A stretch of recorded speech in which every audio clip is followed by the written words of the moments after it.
कांग्रेस जहां तहां अपने हालात के लिए भाजपा को जिम्मेदार ठहराती है, पर वो स्वयं के भीतर झांक कर यह नहीं देखती कि ऐसे भी क्या कारक रहे जो देश की वयोवृद्ध पार्टी की दशा दुर्दशा में ऐसी परिवर्तित हो गई कि पूरे देश भर में उसकी 2 राज्यों में ही सरकार बची है, जिनका कार्यकाल भी शीघ्र ही खत्म होने वाला है और वहां भी चुनाव होने वाले हैं।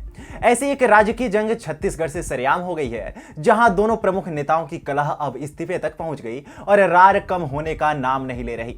नमस्कार, आप देख रहे हैं टीएफआई, जो है देश का सबसे विश्वसनीय ऑल्टरनेट न्यूज मीडिया पोर्टल। और मैं अवनीश तिवारी आपको बताऊंगा कि कैसे कांग्रेस को छत्तीसगढ़ में एक और सिंधिया मोमेंट मिलने जा रहा है।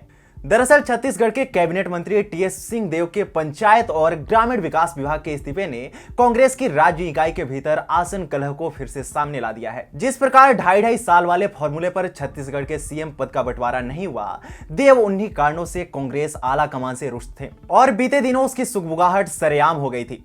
कभी देव अपना दमखम दिखाते हुए दिल्ली कूच करते हैं तो कभी आला कमान से मिलते। इससे राज्य सरकार में सब कुछ ठीक नहीं चल रहा था, वो तो सबको विदित ही था। लेकिन कोरोना काल में जिस प्रकार ज्योतिरादित्य सिंधिया ने अपने दमखम के साथ भाजपा को सरकार बनाकर दे दी, उसके बाद अनुमान यह लगाया जा रहा था कि यह सिंधिया मोमेंट अब राजस्थान में भी दिखेगा, जहां अशोक गहलोत और सचिन पायलट में सब कुछ ठीक पहले दिन से ही नहीं चल रहा था। पर राजस्थान तो नहीं, पर इस बार सिंधिया मोमेंट छत्तीसगढ़ में होने की पूर्ण संभावना है, क्योंकि दोनों नेता राज्य के मुख्यमंत्री भूपेश बघेल और राज्य के स्वास्थ्य मंत्री टीएस सिंहदेव की कलह अब जग जाहिर होने के साथ ही मंत्री जी के विभाग से इस्तीफे देने तक पहुंच गई है। ज्ञात हो कि शनिवार शाम टीएस सिंहदेव ने अपना 4 पन्नों का पंचायत और ग्रामीण विकास विभाग से इस्तीफा मुख्यमंत्री भूपेश बघेल को भेजा। पत्र में टीएस सिंहदेव ने राज्य सरकार पर प्रधानमंत्री आवास योजना के तहत मकान बनाने के लिए राशि आवंटित नहीं करने का आरोप लगाया। यह एक इस्तीफा राज्य में घूर्णी नेतृत्व के लंबे समय से चले आ रहे मुद्दे को वापस लाता है, जिसे टीएस सिंहदेव द्वारा विद्रोह के संकेतों के बावजूद कांग्रेस नेतृत्व ने पिछले साल टाल दिया था। लेकिन इस बार ये पासा लौटती पलटती छाया की तरह वापस आ गया और टीएस सिंहदेव के इस्तीफे के प्रमुख अंश इस बात की ओर संकेत देते हैं कि कैसे भूपेश बघेल के नेतृत्व वाली सरकार भ्रष्टाचार में अखंड डूबी हुई है। टीएस सिंहदेव के इस्तीफे द्वारा किए गए दावों में यह भी है कि मुख्य सचिव अमिताभ जैन ने मुख्यमंत्री समग्र ग्रामीण विकास योजना के तहत सचिवों की एक समिति बनाकर अपना एकाधिकार स्थापित किया था। पत्र में दावा किया गया है कि इस समिति द्वारा सभी परियोजनाओं के लिए अंतिम मंजूरी दी जा रही है। उन्होंने मुख्यमंत्री भूपेश बघेल को भेजे इस्तीफे में कहा है कि प्रधानमंत्री आवास योजना के तहत प्रदेश के आवास विहीन लोगों को आवास बनाकर दिया जाना था, जिसके लिए मैंने कई बार आपसे चर्चा कर राशि आवंटन का अनुरोध किया था, परंतु इस योजना में राशि उपलब्ध नहीं की जा सकी। फलस्वरूप प्रदेश के लगभग 8 लाख लोगों के लिए आवास नहीं बनाए जा सके। टीएस सिंहदेव ने अपने इस्तीफे में आगे लिखा कि नियम विरोध मुख्यमंत्री समग्र ग्रामीण विकास योजना के अंतर्गत कार्यों की अंतिम स्वीकृति हेतु रूल्स ऑफ बिजनेस के विपरीत मुख्य सचिव की अध्यक्षता में सचिवों की एक समिति गठित की गई।